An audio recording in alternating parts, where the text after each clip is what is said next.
আজকে এই মুহূর্তে যে গুরুত্বপূর্ণ খবরে নজর রাখবো, যে এই মুহূর্তে জাস্টিস ফর কাদম্বিনী যে তথ্য প্রতিদিন আপনাদের সামনে সম্প্রচার করছি, যে সমস্ত ডকুমেন্টস আপনাদের সামনে তুলে ধরছি, এর মধ্যেই সবথেকে চাঞ্চল্যকর যে বিষয় আমাদের হাতে এবার এসে পৌঁছলো তা হচ্ছে এপার বাংলার এই আন্দোলনকে সমর্থন জানাচ্ছেন ওপার বাংলার ছাত্ররা।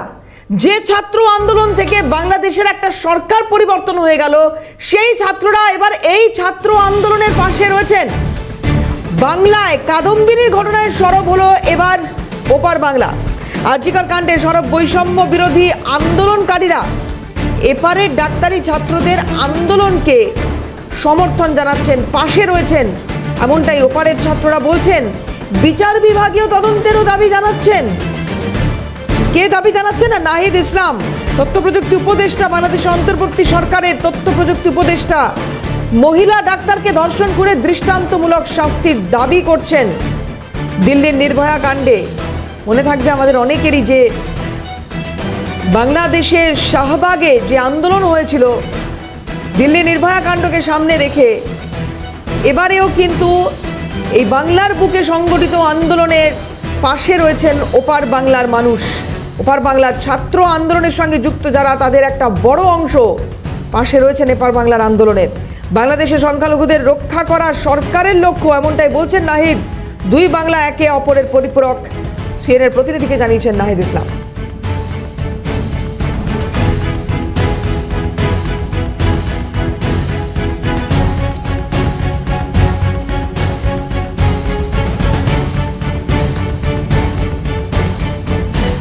এপারে ডাক্তারি ছাত্রদের আন্দোলনের পাশে ওপারের ছাত্ররা। বিচার বিভাগীয় তদন্তের দাবি জানাচ্ছেন নাহিদ ইসলাম। মহিলা ডাক্তারকে ধর্ষণ করে দৃষ্টান্তমূলক শাস্তির দাবি বাংলাদেশের অন্তর্বর্তী সরকারের তথ্য প্রযুক্তি উপদেষ্টার। সিএনএর প্রতিনিধিকে কি জানিয়েছেন নাহিদ, শুনবো। আমরা কয়েকদিন আগেই দেখেছি আপনাদের যে বৈষম্য বিরোধী আন্দোলন, সেই আন্দোলনের যে সরকারও বদল হয়েছে এবং এই আন্দোলন রীতিমতো পশ্চিমবঙ্গ নয়, গোটা ভারতের কাছে এবং গোটা বিশ্বের কাছে একটা আইকন হয়ে রয়েছে। তো এই জায়গা থেকে পশ্চিমবঙ্গের যে আন্দোলন বা পশ্চিমবঙ্গের এই ঘটনা, সে বিষয়ে যদি একটু বলতেন। বিষয় হলো, আমরা যে অন্তর্বর্তীকালীন সরকার গঠন করেছিলাম, এটার প্রথম যে প্রায়োরিটি আমরা দিয়েছি বিচার বিভাগীয় স্বাধীনতা এবং বিচার বিভাগীয় তদন্তকে আমাদের নিশ্চিত করতে হবে। তো এটার কারণ কি, এটা যেটা করলে যেটা হবে যে কোনো সমস্যা আমার মনে হয় একটা বিষয়ের মাধ্যমে সমাধান নিশ্চিত হবে। এবং সে শুধু সেটাই না, নারী স্বাধীনতা নিশ্চিত করা, একটা মানুষ রাস্তা দিয়ে হেঁটে যাবে, তাকে তার উপরে কোনো ধরনের লেলুপ দৃষ্টি দেয়া বা তাকে কোনোভাবে হ্যারাসমেন্ট করা, সেটা আপনার দৃষ্টির মাধ্যমে বলি বা আপনাকে যদি আমি যদি স্বাধীনতা নামে আমি যদি তাকে কোনো ধরনের হ্যারাসমেন্ট করি, এটা কোনোভাবে এটা যৌক্তিক না এবং সেটাকে আইনের দৃষ্টান্তমূলক শাস্তি দেওয়া উচিত, যাতে আর ভবিষ্যতে এই কাজটি কেউ না করতে পারে কোনোভাবে। সেক্ষেত্রে ওই ঘুরে ফিরে একটা জায়গায় আসছে, বিচার বিভাগীয় স্বাধীনতা থাকতে হবে এবং আইন শুধু থাকলেই হবে না, সংবিধানে আইন সেটার প্রয়োগ করতে হবে এবং সেটার প্রয়োগের ক্ষেত্রেও যাতে রাজনীতিকরণ, দলীয় লেজুর ভিত্তি, এই বিষয়গুলো যাতে কোনোভাবেই এফেক্ট না করতে পারে। একজন গ্রেফতার হয়েছে ইতিমধ্যে এবং যেটি ঘটনা যে আরও বেশ কয়েকজনের গ্রেফতারের দাবি উঠছে, যারা মূল অভিযুক্ত এবং যাদেরকে আড়াল করার চেষ্টা করা হচ্ছে পুলিশের তরফ থেকে, এরকম একটা অভিযোগ উঠছে। তো সেই জায়গায় দাঁড়িয়ে ছাত্রদের যে আন্দোলন, সেই আন্দোলন, আপনাদের যে আন্দোলন ছিল বৈষম্য বিরোধী যে আন্দোলন, সেই আন্দোলনকে কোথাও অনুপ্রাণিত করছে। এই বিষয়টা খুব সিম্পল। আমাদের পার্শ্ববর্তী দেশ, আমার এখনো মনে আছে 2018 সালে যখন নিরাপদ সড়ক আন্দোলন হয়েছিল এবং আপনার 18 নিরাপদ সড়ক আন্দোলনের সময় কিন্তু আপনারা কলকাতার দাদাবাবুরাই নেমেছিলেন রাস্তায় আমাদের সাথে। তখনও সাধারণ শিক্ষার্থীরা আমাদের সাথে কাঁধে কাঁধ মিলিয়েছিলেন।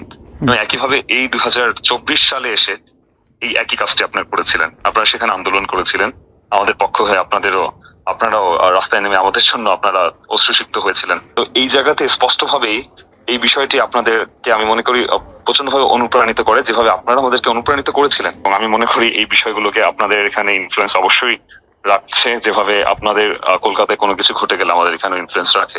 অসংখ্য ধন্যবাদ আপনাকে। মণি ভট্টাচার্য আমাদের প্রতিনিধি, তার সঙ্গে কথা বলেছেন নাহিদ ইসলাম এবং সেই বক্তব্য খুব সংক্ষিপ্ত আকার আপনাদের শোনালাম। ছাত্র আন্দোলন হয়েছে বাংলাদেশে এবং সেই ছাত্র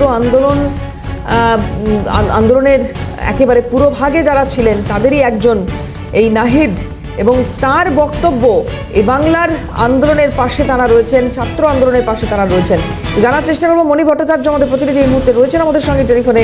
মানে এই বার্তা যখন এ বাংলার ছাত্র আন্দোলনের সঙ্গে যারা যুক্ত তারা পাবেন, কতটা উদ্বুদ্ধ হবেন তারা, কি মনে হচ্ছে?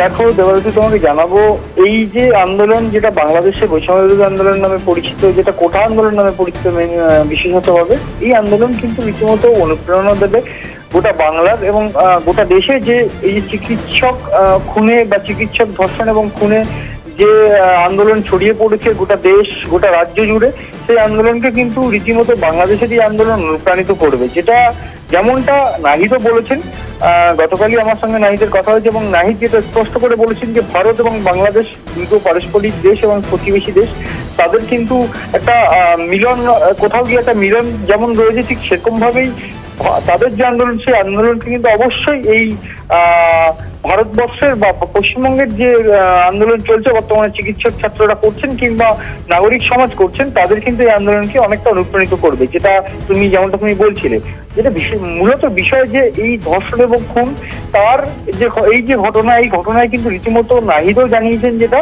যে বিচার বিভাগীয় তদন্ত, এই বিচার বিভাগীয় তদন্ত কিন্তু ভীষণ প্রয়োজন। গতকাল যখন প্রিন্সিপাল বক্তব্য রেখেছেন, সকালের দিকে যে বক্তব্য তিনি রাখেন এবং যেখানে পদত্যাগের কথা বলেছিলেন, সেখানে একটা কথা খুব গুরুত্বপূর্ণ উনি বলার চেষ্টা করেছিলেন, আমি জানি না কি উদ্দেশ্যে এই কথা বলেছিলেন।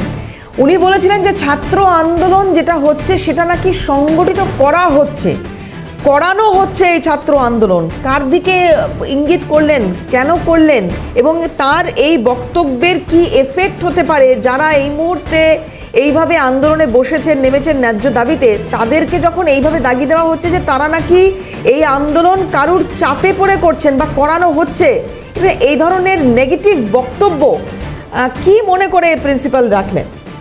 দেখো, নিশ্চয়ই এটা বলতে চাইবো, এই যে প্রশ্নটি তুমি করলে, এই প্রশ্নের উত্তরে কিন্তু প্রথমে আমি যেটা বলতে চাইবো যে একটা ছাত্র আন্দোলন কিংবা এই ছাত্ররাই কিন্তু সমাজের মেরুদণ্ড, এটা কিন্তু ফের প্রমাণ করে দিয়েছে বাংলাদেশের কোটা আন্দোলন। ফলে বাংলাদেশের কোটা আন্দোলনে কিন্তু রীতিমতো সরকার পড়ে গেছে, সরকার উল্টে গেছে এবং হাসিনা সরকারের পতন হয়েছে কেবলমাত্র কোটা আন্দোলনের জেরে। যদিও সেটা অনেকটা আলোচ্য বিষয়, কিন্তু এই যে আন্দোলন, সেই আন্দোলনকে কিন্তু সামনে রেখেই সরকারের পতন হয়েছে। ফলে এই জায়গায় দাঁড়িয়ে একটি ছাত্র আন্দোলনকে